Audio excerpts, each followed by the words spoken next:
তো hello guys, WhatsApp. I hope তোমরা সবাই অনেক ভালো আছো। তো দেখো সকাল সকাল কিন্তু আকাশের অবস্থাটা একেবারেই খারাপ। মানে বৈশাখ মাসের তৃতীয় দিন চলছে। তো এই সময়ে আসলে কালবৈশাখী ঝড় বা বৃষ্টি বাদলের আশঙ্কা অনেক বেশি থাকে। তো তোমরা সবাই দেখতে পাচ্ছ যে আকাশের অবস্থাটা কিন্তু একেবারেই ভালো না। যে কোনো সময়ে যে কোনো মুহূর্তে বৃষ্টি নামতে পারে। তো আমি সকালে ঘুম থেকে উঠে একটু মাঠে ঘুরতে আসলাম। তো সেই সময়টা তোমাদের সাথে তুলে ধরলাম।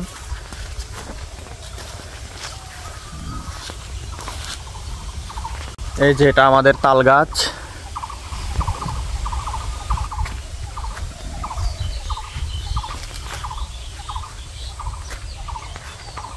হালকা হালকা বাতাস শুরু হয়েছে, কিছুক্ষণের মধ্যে বৃষ্টি নামতে পারে।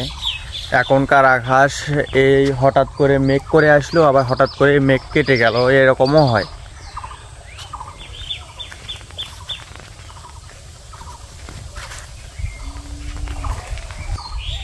তো একটা বিষয় দেখে অবাক লাগে যে আমি যখন 1-1.5 মাস আগে আমার পেজে ভিডিও আপলোড করতাম, যে কোনো ধরনের ভিডিও যদি আপলোড করতাম তাহলে আধা ঘন্টা বা 1 ঘন্টার মধ্যেই 1200-1300 ভিউজ, 2000 ভিউজ, 3000 ভিউজ এরকম ভিউজ চলে আসতো। তো এখন যদি আমি লং ভিডিও আপলোড করি বা শর্ট ভিডিও আপলোড করি, তো আমার পেজে মানে 1 দিন 2 দিন যাওয়ার পরেও 1500 ভিউজ, 1000 ভিউজ হয় না, 700, 800, 900 ভিউজ এরকম হয়। ভিউজ ডাউন মারার বা ভিউজ ডাউন হয়ে যাওয়ার কারণটা কি? আমি যে 1-1.5 মাস ভিডিও আপলোড করিনি এজন্যই নাকি আমার পেজে কোনো প্রবলেম আছে? সেজন্য এর কারণটা কি? তো আসলে এগুলো প্ল্যাটফর্মে কাজ করতে আসলে যখন আপনি ভিডিও আপলোড করবেন তখন যদি অডিয়েন্সের কাছে ভালোভাবে না পৌঁছায় তখন কিন্তু ভিডিও করার বা কন্টেন্ট তৈরি করার মন মানসিকতা একেবারেই থাকে না।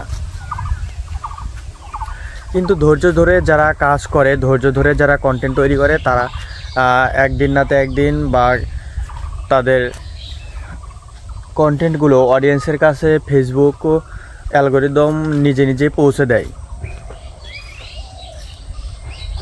এই যে দেখো ভুট্টার জমি কীরকম বাতাস হচ্ছে, এখন দেখতে পাচ্ছ সকালবেলা।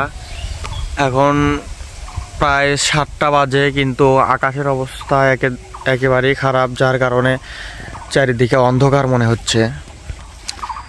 এটা আমাদের বাড়ির পেছনের জায়গা, এখানে জঙ্গল রয়েছে। এই যে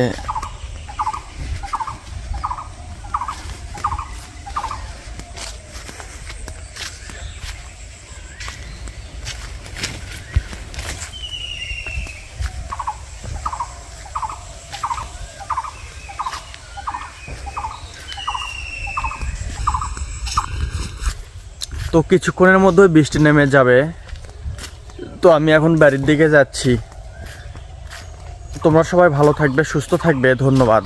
আর আমার ভিডিওটি একটু ভালো করে দেখে শেয়ার করে দিবে। ধন্যবাদ।